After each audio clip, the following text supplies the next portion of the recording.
I wanted to take a little time today to actually discuss the drama overview, the drama project that we're working on currently. I don't have a long PowerPoint to kind of walk you through drama because really it's kind of self-explanatory. If you take a look at a few examples of scripts, you can kind of see what we're doing with these. You can kind of learn more about the genre just by reading some. But let's take a look at what I'm looking for from you right now, and we can go from there. So in the drama overview, you select that link in the content section of D2L. You can see basically I'm just introducing what drama is. Drama is the form of creative writing that most of you consume on a daily basis without ever realizing it. And that's because every TV show you watch, every web series you view, if you listen to the news, if you watch movies on the weekends, if you play video games, there's usually a script that is written that informs that dialogue. That script organizes what that performance is going to look like. And so in that way, when we think about script writing, it's not something that normally people who enjoy writing for fun, it's not the most common form of writing that they enjoy to write. You know, I'm a poet personally, so I write most of my stuff through poetry. I dabble a little in fiction, I dabble a little bit in memoir, but I don't really explore too much in the genre of drama. I do have some friends who are exclusively playwrights and who write scripts for their primary medium that they work in, but generally speaking, it's less common. There are fewer playwrights in the world than there are aspiring poets, which is interesting given that screenplays inform so much of the media. Screenplays are basically the bones. It's the skeleton that props up most of the media that we are going to consume on a daily basis. So in that case, it's one of the most common, one of the most impactful genres of creative writing, and yet it's not really explored a lot by students unless you're writing specifically for television or movies or video games. So that's something to think about when you start thinking about drama. How do you apply this, or how do you take your work and how do you apply it in this new medium? So that's kind of what we're going to be doing for this project. Going on, you can see that I just basically described that screenplays are essentially dialogue-driven things. The interactions, the conversation between characters is the main driving force that advances the storyline, that pushes us forward. Whereas in fiction, you can perhaps have descriptive writing that kind of drives the force. Like I can describe what people are doing, and that's that could be the main driving force of my novel, or even a memoir that we're going to talk about later. There's internal monologues that can be represented very well in that form, but when you transfer it to drama, there are different forces at work that drive the scene. So let's go ahead and take a look at what I'm really asking from you right now. The directions. For this project, students should compose a 10-minute scene. Now, on average, one page of a script would take about 1 minute to perform. So your scene should probably be around 10 pages in length, give or take. It should be written in 12-point font in a normal font style like Times New Roman or Garamond, or something that just is not too experimental. So stick with some of the more traditional font styles and make sure it's about 12-point font. The scene that you're writing should include stage directions. This is at least to open the scene and then periodically to describe action that the actors or characters would be taking, maybe to discuss the props that people will be interacting with as they perform the piece. So the stage directions have to at least set the scene, and then they will come in periodically throughout the piece to describe some of the actions that's not related specifically to the dialogue that your characters are following. Then, of course, this has to be driven by dialogue. So you have to have at least two characters that are interacting or engaging with one another through spoken words, spoken phrases, conversation, basically. So what you're going to do is you're going to potentially reimagine a scene of your fiction that you've already written, and try to imagine what it would look like if you transferred that scene into this world. of course, sometimes you're going to have to embellish the conversations. You're going to have to draw out the conversations a little bit more, and then you're going to have to insert some stage descriptions that are going to tell us, where they're at, describe the scene, and then tell us what they're doing throughout the scene. But essentially, that's what I'm looking for. I'm looking for a dialogue-driven piece, about 10 pages in length, that has, a fair amount of stage direction in it to kind of let us know what's going on.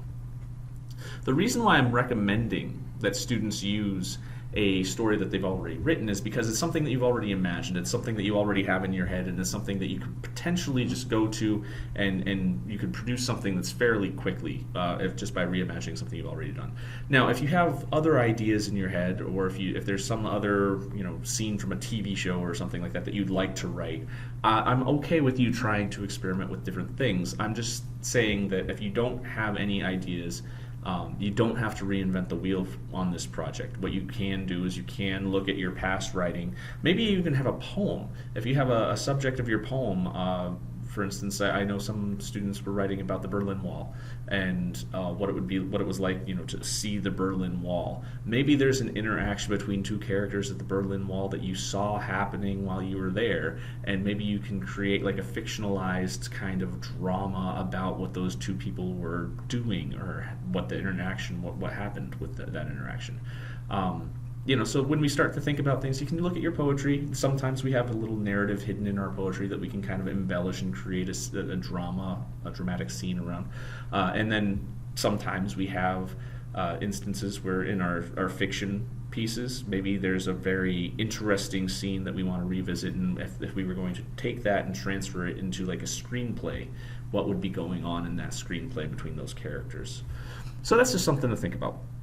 Like I said, you don't necessarily have to select something that you've written before and revise it for this new new format. But if you wanted to, it's an easier way to go about doing it, given the time constraints that we have. Because we're going to be moving pretty quickly from this, and then after Thanksgiving is when we're going to really start tackling memoirs, and we're going to assemble that final portfolio of materials. So I think that given all of that, I think that it's something that we can turn around quickly if we revisit some work that we've already done.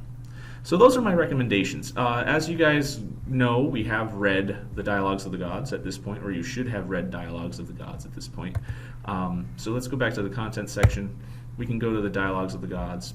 What you can kind of see here, what I was hoping that we would discover during the last discussion, is that when we were exploring this script, we see the dialogue, the discussion between the two gods, Zeus and Hera, as they're talking about Ixion, right?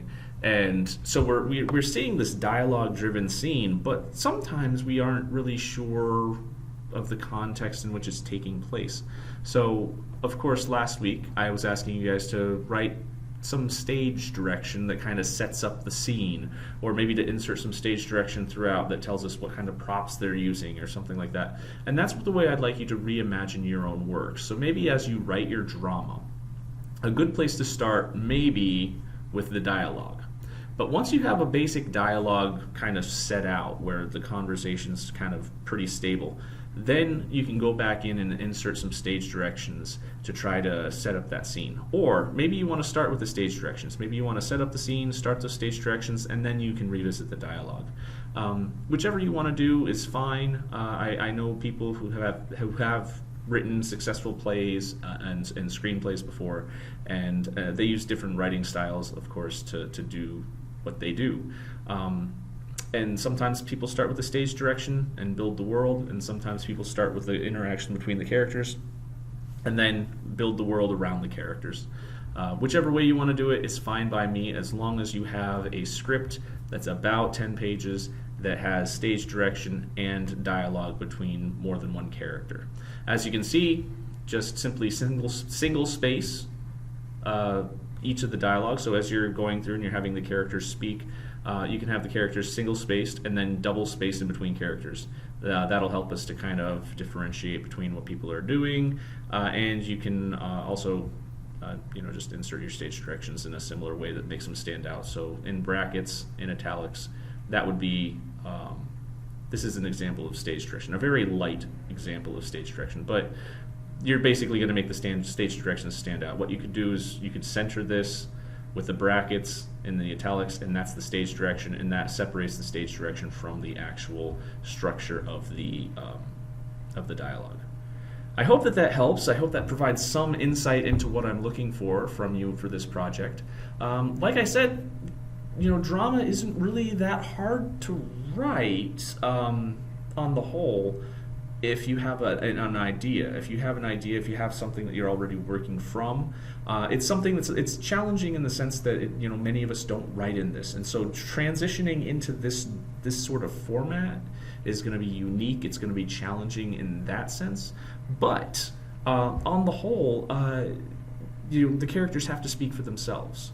And so if you can write a dialogue between two characters, those characters speaking, as long as you can basically transcribe what that conversation would look like, you're halfway there to your script. So just approach it like that. Put these two characters in the scene and start making them interact with one another, and put yourself in each of their shoes. How would you react if somebody did what character A did? And then how would you respond if you were in character B's shoes? And that's just something to consider and work through. So if you have any questions, please post them in the discussion forum, in the general inquiry forum, or you can email me directly. I'm going to post this video on the blog shortly, and so I encourage you to go ahead and just start plugging away. Like I said, I didn't create a PowerPoint mainly because the structure is pretty simple to get. You start with the dialogue, you have some stage direction, and those are the really the two components that you have working on in this kind of forum. So yeah, if you have any questions, please let me know. Otherwise, happy writing, and let's get to work and see what you guys can do.